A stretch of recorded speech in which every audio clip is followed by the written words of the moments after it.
Was it just No. it? No. It was on purpose. No. It wasn't. It wasn't. She already apologized. She knew. Yeah, she knew. Yeah. It was It was on purpose. So she knew she did it. And she was like, oh, don't yell at me. She told me. Did she do it on purpose? I heard, yes, she did on purpose. Oh, she's getting attention. Because it's funny. All right, here we go. She didn't do it on So, section 9.2, we're going to be talking about the hyperbola today.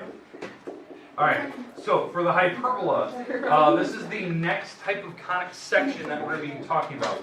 So I want to make sure that we know what we're going into. So the goal today, we're going to talk about some of the basic notes on the hyperbola itself.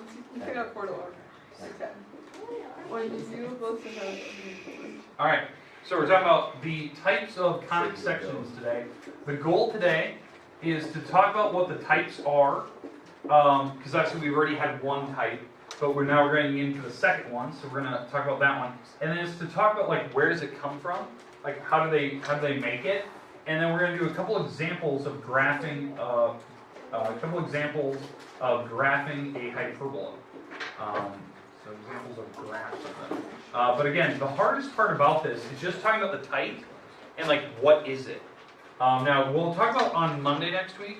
We'll talk about where do they come up with the formula. I don't want to do that today; it would take way too long. But today the goal is to like see what is a hyperbola, why is it different than the other one, why does it have a different formula, how do they fit together? Okay, that type of thing. So that's what we're gonna do. Question. How long have the undercost for you to have? I don't know, because you guys didn't work yesterday, so I'm almost Wait, tempted not to really? do You it. said You didn't give us any graph paper. How are we supposed to work? You said that we were the only class Yeah, that we did can work. read graph paper. Yeah, it's your fault we didn't work. You didn't get him on graph No. paper. You said that we were the only class that did You know work. where's that? You saw him out Work. Yeah, you told us we were headed out. You said you told us we were the only class that did work. Didn't work. Did. Didn't. Yeah, I'm I pretty sure heard we all none of got. I you was did fucking any on of it. work the whole time. You told us Yeah, we right. could turn if we pay attention. So, alright, here we I'll go. find it. So, we'll keep complaining, I won't give you any time today. So, alright, hyperbola. Okay, here's the different types of, here's the different parts. So, the first one we talked about was called the ellipse. Today we're into the hyperbola, but I want to talk about where they come from. They're a type of conics. Now, if you don't remember what a conic is when you take cones, so here's a cone, Okay. and you attach it to one that's perfectly vertical to it. So it's a perfect symmetrical drawing. Let me get rid of the graph here. We don't need this right now. So if I take a cone and there's one perfectly attached to the bottom, how you make an ellipse is you take a flat surface, and you actually connect them, or you cut the flat surface right through the cone. So you connect the flat surface with the cone. What will happen is it will cut out a perfect ellipse on it, right, at an angle. So how you can actually observe that actually happen, put a coin on the desk in front of you, and if you look at it from different perspectives, it'll look elongated versus circular. If you're over top of it, it's more circle. If you tilt your eyes to a different plane, it'll look more elongated in that direction. And because what you're doing is you're taking a circular object and you're tilting the plane of how you look at it. So that's how you make an ellipse. Now, how you make a hyperbola is more specific. This is probably the most rare case of a conic, is when you have two perfectly symmetrical cones. Sorry, my drawing's terrible, but you have two perfect symmetrical cones, and you take a plane perfectly perpendicular to it, like perfectly straight up and down, and you cut through it. Like, are you supposed to cut through the middle? No, not through the middle. It's like you just pick like one section of it and you cut straight down. So if you had like the cones on top of each other and you just pick like one edge and cut it straight off. And so the idea is what would happen, and this is really hard to see, I'll give you a front visual here for this. What will happen here is it will actually make like a horseshoe shape, and actually it'll make two of them. And so this is what it would look like from one cone's perspective. So if I was looking this direction at this picture, this is what it would look like. It looks like you took a bite out of an ice cream cone. Because it's actually a flat plane cutting through a Well, it looks like an cone. upside down TP. So yeah, an upside down teepee. That's the best way to do it. Now, this is actually the explanation of why when you bite into an ice cream cone, why it actually looks like a U shape. It's not because of your teeth in your mouth. It's not because of that. It's actually because your mouth is actually a flat surface, even though your teeth are curved.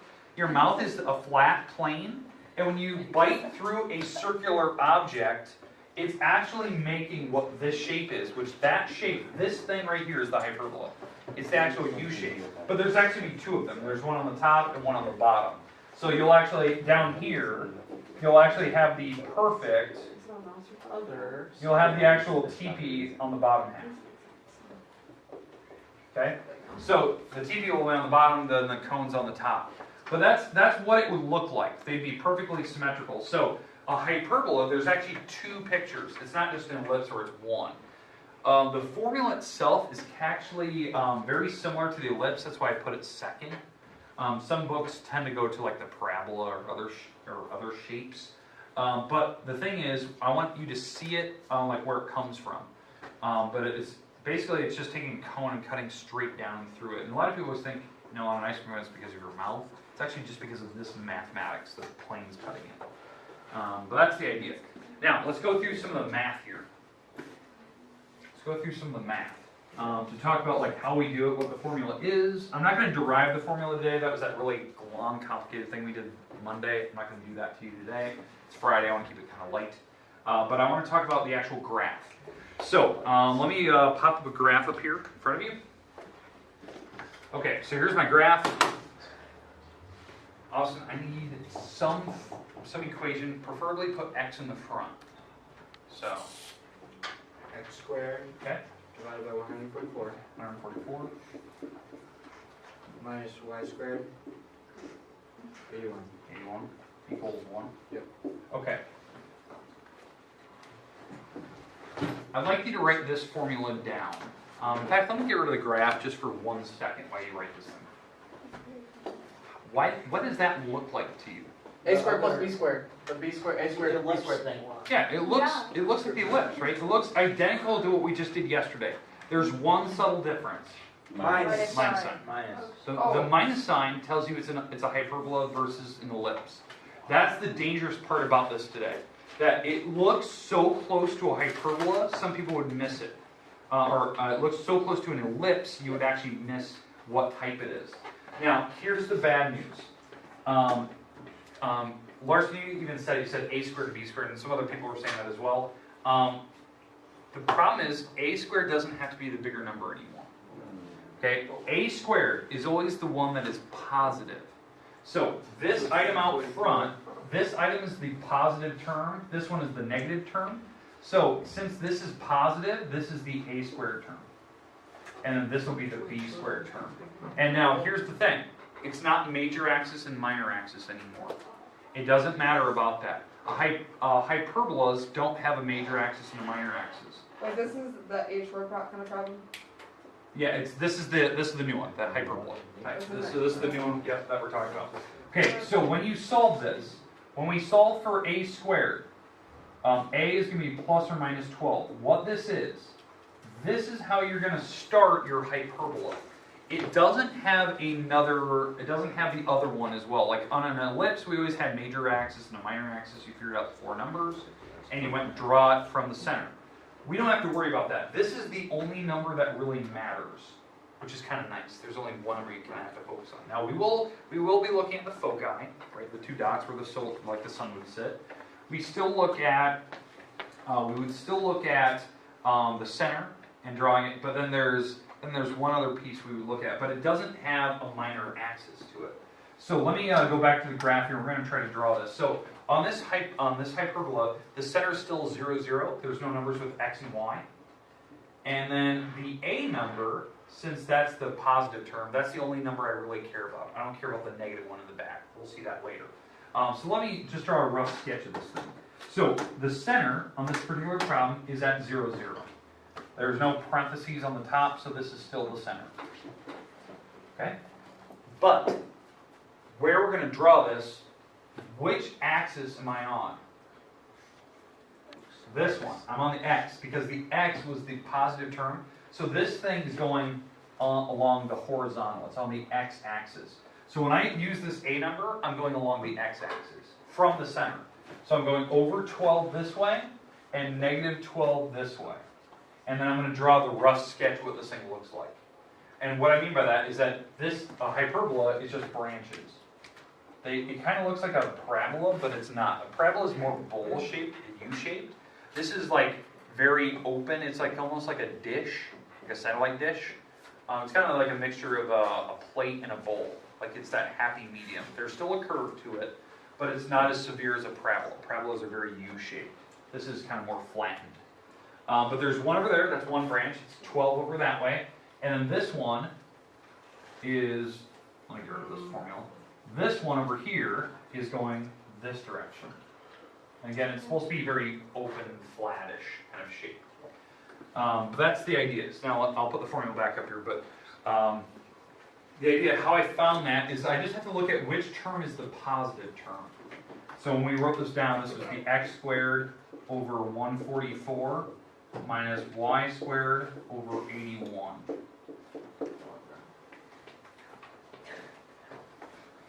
Okay, and again, the a squared term was this term because that was the positive term. So that was a was plus or minus 12. What was the point of rewriting that? Okay, now, because I wanted it so it was a little bit easier to look at. All right, the last thing, we have to figure out the foci. Okay, the foci has a different formula now. It's a new formula because it is a new shape. It's a subtle difference. B squared equals C squared minus A squared. If you're looking like, where isn't that the same one we did yesterday? It's a switch. They switched the A and C around. Why? Why did they suddenly switch those two letters? Like, what does that make a difference on this picture? Because on this picture, this is the A number.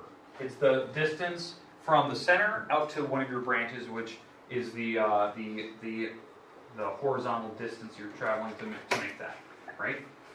The C number is still the foci. This is still the foci like it was on an ellipse.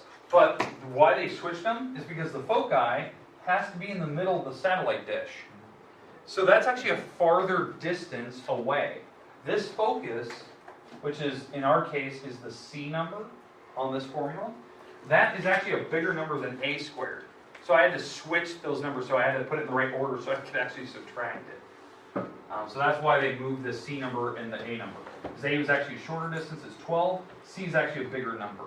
Now, if I want to figure out what C is, like the C number, I plug in my B squared, which in this case is the 81, because that was the number that was on the negative side. And again, I ignore the negative, but it's over here, that's my B squared term. My A squared term is the 144. And then I would solve this thing out and figure out what C is. And I can figure out where that center of that satellite dish would be. And again, this is how DirecTV actually places the eye on a satellite dish. They know the set distance where it needs to sit. Okay? So on this, you would add the 144 across. So if I add the 144 across, that actually makes 225. And then I would take the square root of that, which is actually a 15. That's the square root of 225. So what that means is that this C number is over 15 comma 0. That's where it's at, and it's over negative 15 comma 0. Here's my other focus. And again, how I know where they go along the major axis that I'm stretching. I'm stretching along the X, so that's where the focus would go. But again, I had to find the C number to know where they're at. Again, I don't care about a minor axis. I don't care about the up and down number, because I don't care about B. There is no major axis and no minor axis to this problem. In fact, the name they actually call this, like the direction I went, is actually called the transverse axis. It's actually the transverse axis. Traverse. It's the way you're going, it's the way you're traveling, traverse. Okay, questions with how we actually sketch that. Now, there's only one extra part that makes this thing new, but the big thing I want you to get from this today, the formula is different, they have a minus sign. The A and B don't matter anymore, A is always the positive term. And then to find the focus number, that's at a different location. All right. Let's see. The last thing we have to do is called an asymptote. We have to do that one more time. That's something that we haven't done for a while yet. I just want to make sure I'm not missing any major thing here. That's the happy one. Let's see, is there any other thing I'm missing?